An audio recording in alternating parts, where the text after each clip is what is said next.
নমস্কার বন্ধুরা, তনুর টেস্টি কিচেনে তোমাদের সকলকে স্বাগত।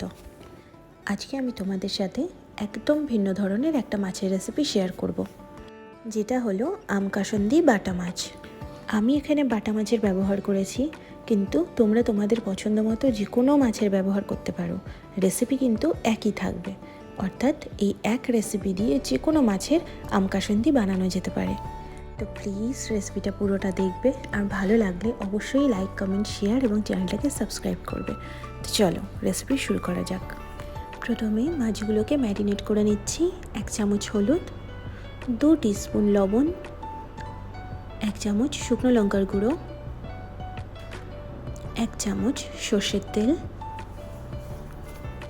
1 চামচ কাসন্দি আর 1 চামচ কাঁচা আমের পিউরে দিয়ে ম্যারিনেট করা মাছগুলোকে 10 মিনিটের জন্য রেখে দেব।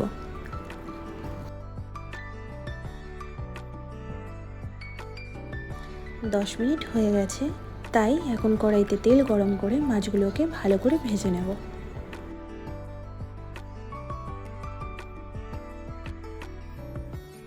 মাছের একটা সাইড ভালো করে ভাজা হয়ে গেছে, তাই এখন মাছের অপর সাইডটাকেও ভালো করে ভেজে নিচ্ছি।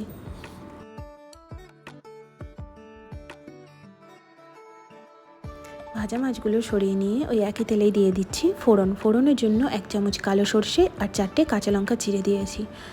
তারপর এতে দিয়ে দিচ্ছি একদম পাতলা করে কেটে রাখা কিছু আমের টুকরো, আর সাথেই 1 চামচ লবণ।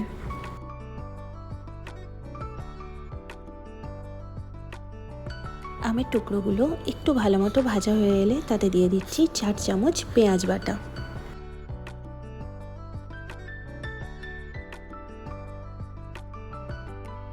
পেঁয়াজ বাটাটা যখন হালকা বাদামি রঙের হয়ে আসবে, তখন তাতে দিয়ে দেব 1 চামচ রসুন বাটা আর সাথেই 1 চামচ আদা বাটা। এখন এই সব কিছুকে ভালো মতো কষিয়ে নেব, যাতে মশলার কাঁচা গন্ধটা চলে যায়। মশলাটা কষে গেলে তাতে দিয়ে দেব 1 কাপ সমান টমেটো কুচি। টমেটো দেওয়ার পর কিছুক্ষণ মশলাটাকে ভালো মতো কষিয়ে নিয়ে তাতে দিয়ে দেব কিছু গুঁড়ো মশলা, যেমন 1 চামচ কাশ্মীরি লঙ্কার গুঁড়ো আর 1 চামচ হলুদ গুঁড়ো।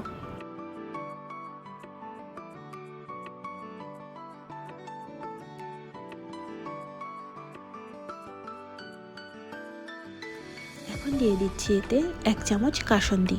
কাসন্দির পরিমাণটা কিন্তু কাসন্দির ঝাঁজের ওপর নির্ভর করবে। যে যতটা ঝাঁজ পছন্দ করো ততটা কাসন্দি ব্যবহার করতে পারো। মশলাটাকে খুব ভালো মতো কষিয়ে নিয়েছি, তাই এখন দিয়ে দিচ্ছি 2 কাপ পরিমাণ জল। আর জল দেওয়ার পর গ্রেভিটা যখন একটু ফুটতে শুরু করবে, তাতে দিয়ে দিচ্ছি পাতলা করে কেটে রাখা কিছু আমের টুকরো,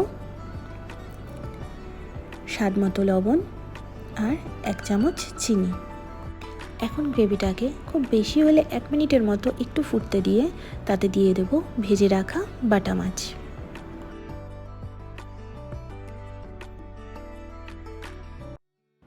মাছ দেওয়ার পর 2 থেকে 3 মিনিট একটু ফুটিয়ে নিয়ে গ্রেভিটা ঘন হয়ে এলেই রান্না কমপ্লিট।